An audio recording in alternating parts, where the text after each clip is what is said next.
Desain manusia itu seperti ini, gitu ya. Sebaik-baiknya orang ada potensi jahat dalam dirinya yang belum terstimulasi. Sejahat-jahatnya orang ada kebaikan di dalam dirinya. Yang ini kalau kita sentuh terus ini mau besar.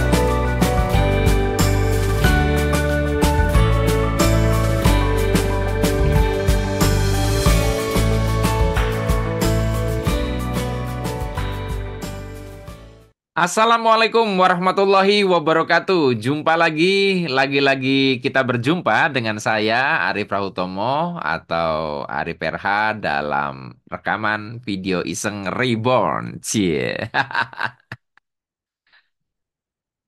Cukup lama saya tidak membuat video publik ya. Kalau video untuk khusus member ya, kalau Anda join sebagai member dari channel YouTube saya ini, saya tidak pernah libur untuk membuat video.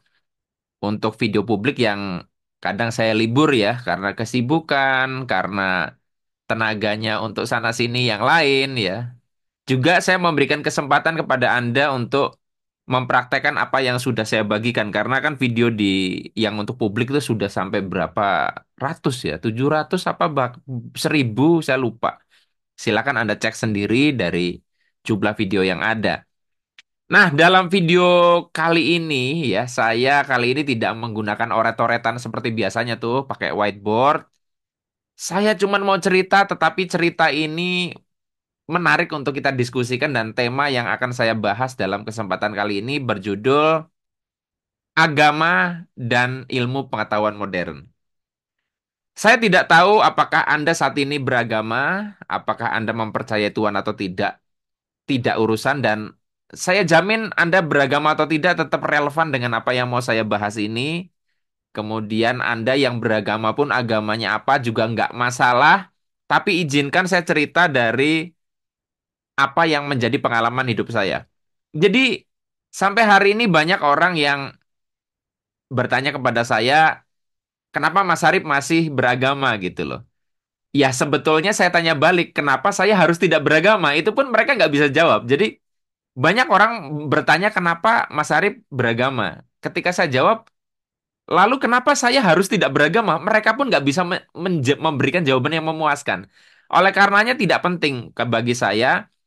Jadi saya mau cerita bahwa kenapa saya kali ini membahas tentang agama dan ilmu pengetahuan modern.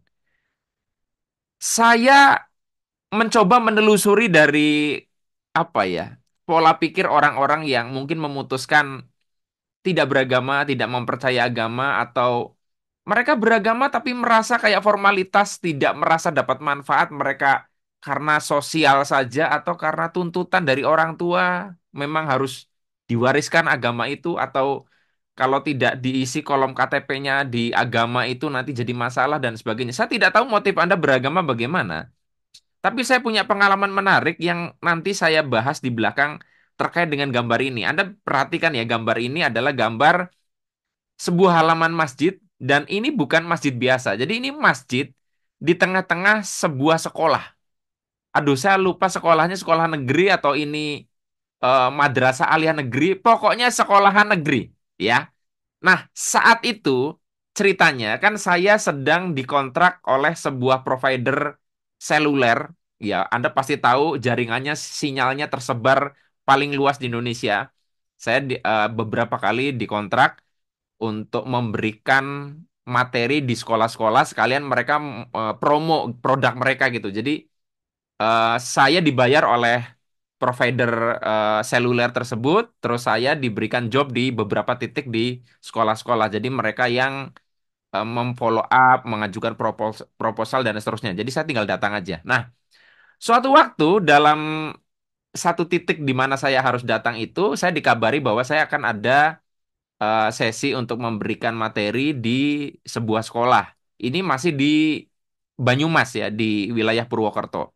Saya datanglah ke sekolah itu dan waktu itu kan setahu saya ya memang seperti biasa saya akan memberikan materi ya seperti biasa training kayak gitu kan. Nah, pada waktu saya datang, kebetulan saya datang duluan lebih dahulu daripada para pegawai atau tim dari provider seluler tersebut yang menjadi sponsor kan.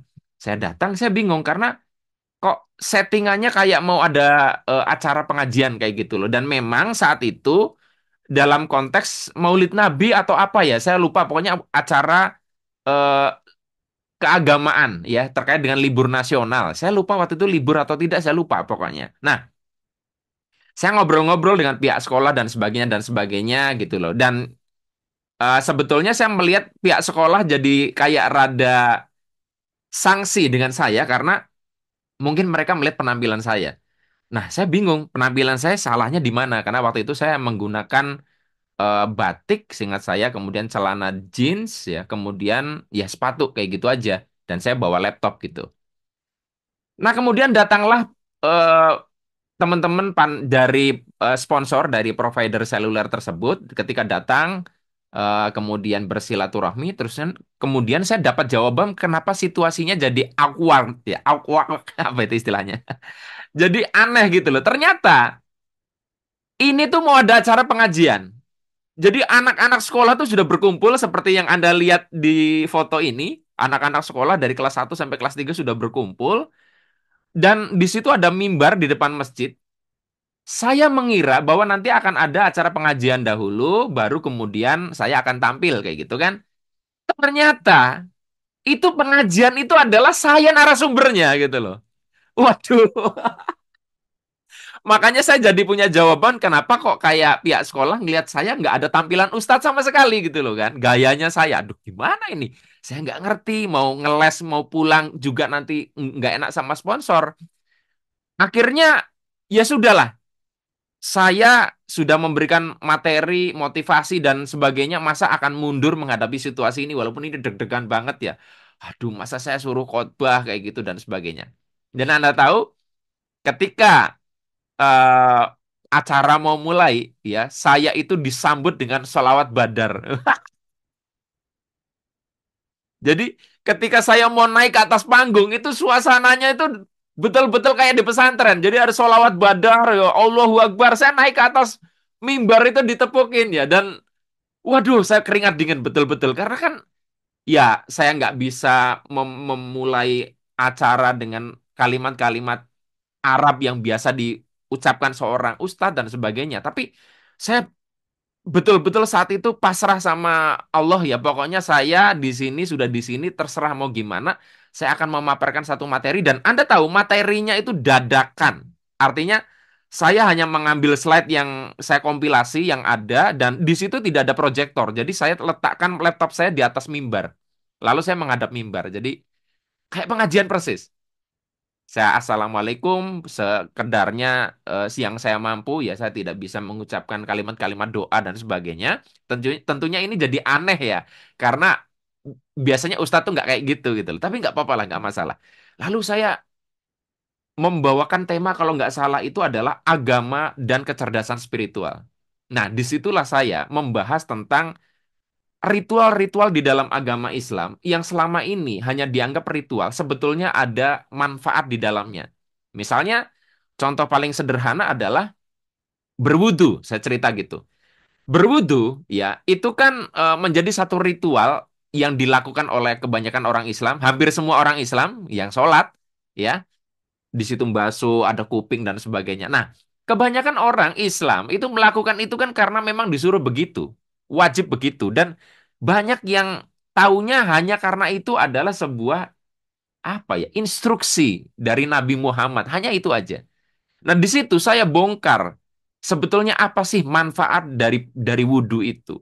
Saya cerita tentang bagaimana eh, titik-titik di telinga ini adalah titik-titik emosi yang ketika ketemu air, maka air ini akan membuat emosi kita ketika telinga kita disentuh dengan air ini akan mempengaruhi emosi kita yang artinya sebetulnya wudhu adalah pengkondisian emosi kita supaya ketika kita melakukan sholat, kita bisa sholat dengan lebih baik karena kondisi emosi kita terkondisikan.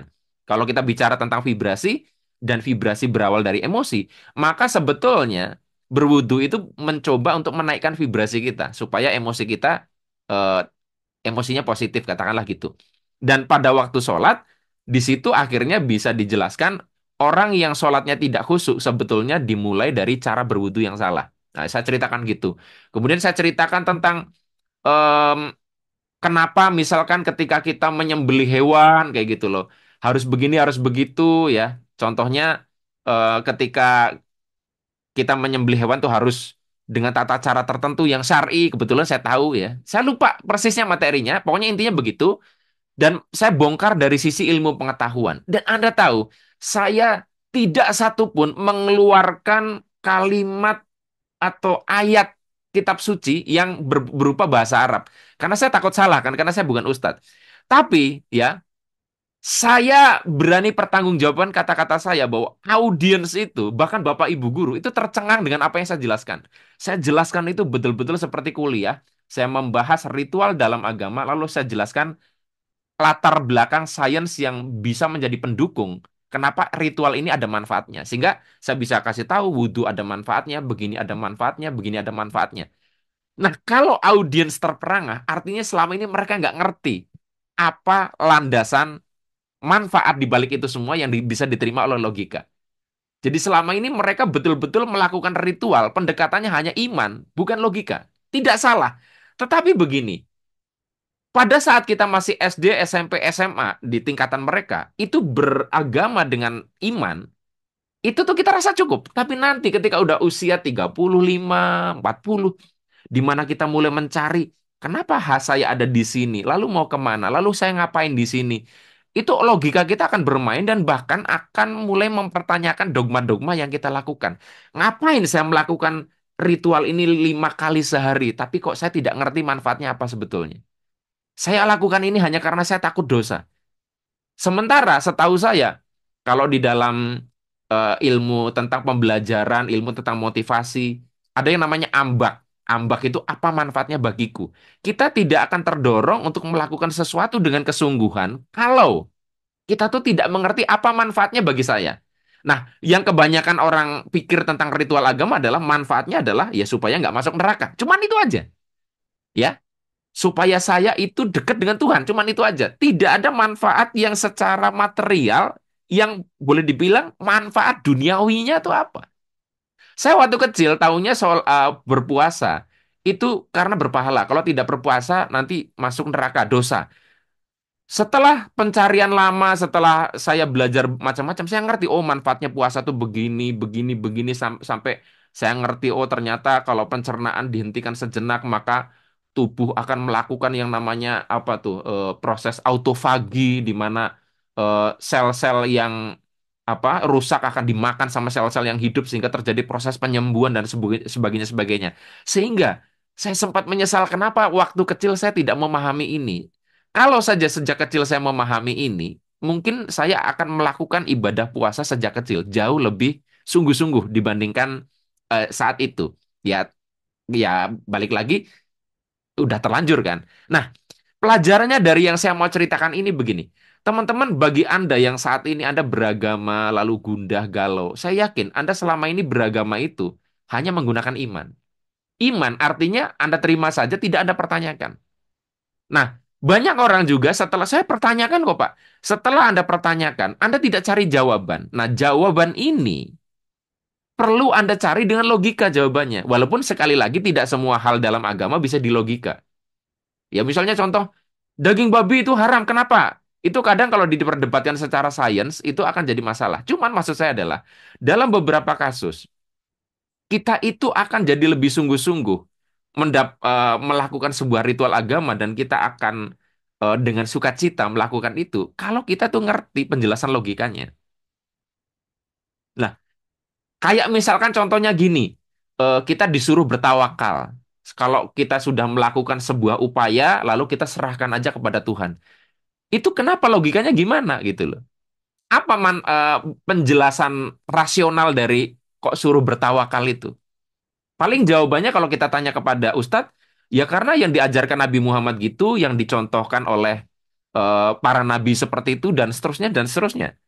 Nah, setelah saya belajar ilmu vibrasi, mengenal dari ilmu sains modern, saya jadi ngerti, oh ternyata ketika kita menginginkan sesuatu, maka getaran kita jadi rendah lama-lama, dan untuk supaya proses terwujudnya keinginan itu, kita justru perlu melepaskan supaya getaran kita kembali naik.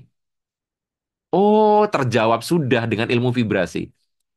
Nah, saya merasa bahwa Sebetulnya kesalahan kenapa orang beragama itu akhirnya jadi kopong, jadi kosong, itu karena mereka menganggap ilmu pengetahuan itu tidak penting. Ilmu sains modern itu dianggap tidak dibutuhkan untuk melengkapi pemahaman agama mereka. Mereka merasa cukup dengan kitab-kitab, hadis, dan kitab suci. Ini saya bicaranya tentang agama Islam ya. Saya tidak tahu fenomena di agama lain. Cobalah buka mata sedikit Anda untuk belajar berbagai macam hal. Saya dulu kuliahnya Fakultas Ilmu Sosial, Ilmu Politik. Tetapi setelah mengerti bahwa ternyata kebenaran itu berserakan di mana-mana, saya akhirnya baca buku biologi, saya baca buku kimia, astronomi, sehingga saya menemukan kepingan-kepingan dan akhirnya melihat, oh begini tuh ternyata. Ya, kayak misalkan ada satu, bukan satu, ada beberapa orang yang nanya saya, kenapa Mas Arif RH masih sholat? Gitu. Kenapa masih melakukan ritual sholat? Nah, saya jawabannya sederhana aja. Iya, manusia tuh sebetulnya butuh olahraga dan olahraga yang paling ringan adalah stretching. Iya, stretching tahu ya? Gitu ya. Sehingga tubuh kita tidak kaku, otot-otot kita meregang dan sebagainya.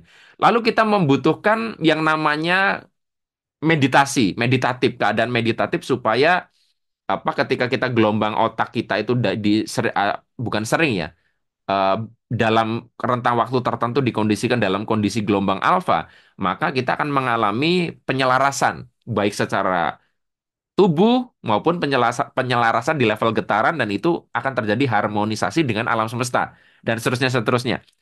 Nah, intinya gini, kalau misalkan saya itu tidak sholat lagi, berarti saya perlu rajin eh, stretching dalam hari ini, mungkin olahraga atau yoga, kemudian saya perlu rajin meditasi, ya, kemudian saya perlu rajin untuk membersihkan tubuh saya, cuci tangan gitu loh kan. Nah, menurut saya tuh jadi ribet. Sholat bagi saya tuh paket yang cocok untuk orang malas. Jadi ada yang bilang orang yang sholat rajin itu orang yang em, sangat orang yang rajin ya, orang yang sholat terus itu orang yang rajin. Padahal sebetulnya sholat itu adalah cocok untuk orang yang pemalas kayak saya. Saya malas yoga. Sholat itu ada unsur yoga. Saya nggak menyamakan sholat dengan yoga. Tapi gerakannya, manfaatnya, fungsinya itu mirip sama yoga. Anda bisa baca buku judulnya Isi Yoga, dan di situ dicontohkan sholat. Sholat itu gerakannya. Sebetulnya ada unsur yoganya. Dan Anda tahu sendiri, Anda bisa searching apa manfaat yoga bagi tubuh kita. Kemudian, waktu saya sholat, saya juga meditasi. Jadi saya ketika sholat, tidak perlu meditasi, tidak perlu lagi yoga, walaupun saya mau melakukan di luar itu, tapi kalau misalnya enggak deh, enggak usah, saya melakukan itu. Dan ketika saya profesinya sebagai seorang pengajar, enak ngomongnya. Mas Arif, apakah meditasi tiap hari? Iya.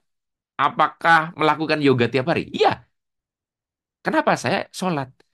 Jadi untuk teman-teman misalkan yang Anda saat ini posisinya nggak sholat, ya saya cuman bilang Anda perlu rajin meditasi, Anda perlu rajin yoga. Nah, banyak orang malas sholat tapi juga malas melakukan dua hal itu. Nah, balik lagi, kenapa kok butuh yoga, butuh meditasi misalkan? Anda hanya bisa menerima ini kalau Anda mengerti ilmu pengetahuan modern. Kalau Anda tahu sekarang terjadi paralelisme antara spiritualitas dengan ilmu pengetahuan modern.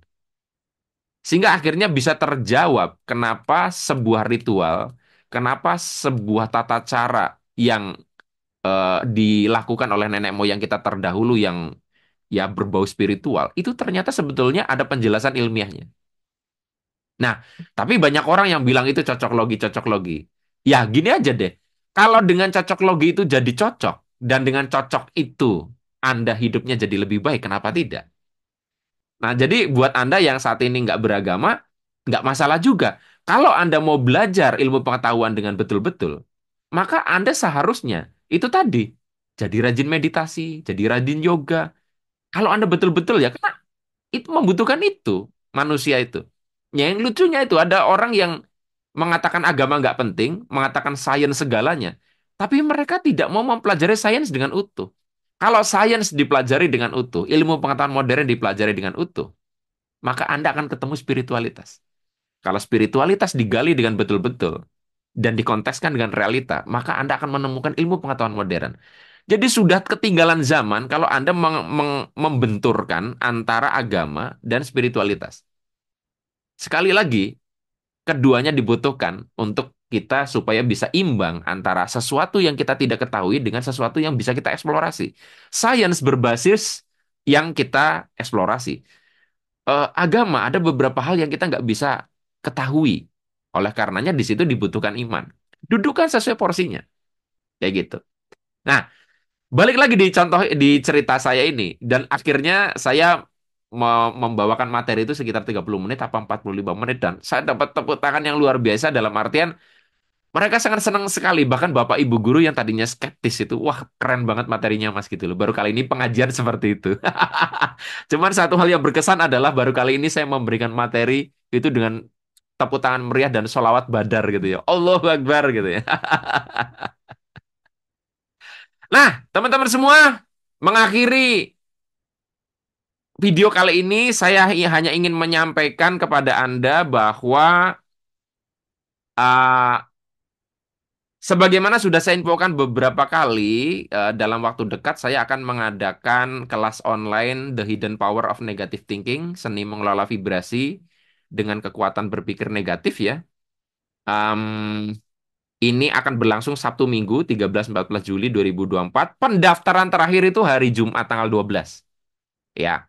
Nah, detailnya bagaimana, acaranya seperti apa, Anda bisa japri ya ke nomor WhatsApp saya 082136997197. Nanti ada penjelasannya, pendaftarannya bagaimana, berapa biayanya dan seterusnya. Jadi jangan nanya di komen, langsung kontak ke nomor ini. Saya tidak tahu kapan ada lagi kelas ini, yang jelas kelas Arif RH itu opsinya cuma dua, cuma diadakan sekali atau kalau diadakan berkali-kali biasanya jedanya bisa 1 tahun. Jadi kalau Anda nggak ikut nggak apa-apa, ikut next tahun depan, tapi saya tidak tahu juga kapan lagi.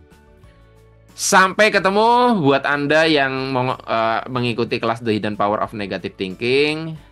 Saya mohon maaf apabila video kali ini lebih pendek dari biasanya karena biasanya pakai oret-oretan. Ya, saya tadi tergelitik aja karena buka-buka Facebook ingat foto lama di mana saya jadi ustadz dadakan. Sampai ketemu lagi dalam rekaman video Iseng Reborn yang selanjutnya. Saya akhiri billahi taufik wal hidayah. Wassalamualaikum warahmatullahi wabarakatuh. See you.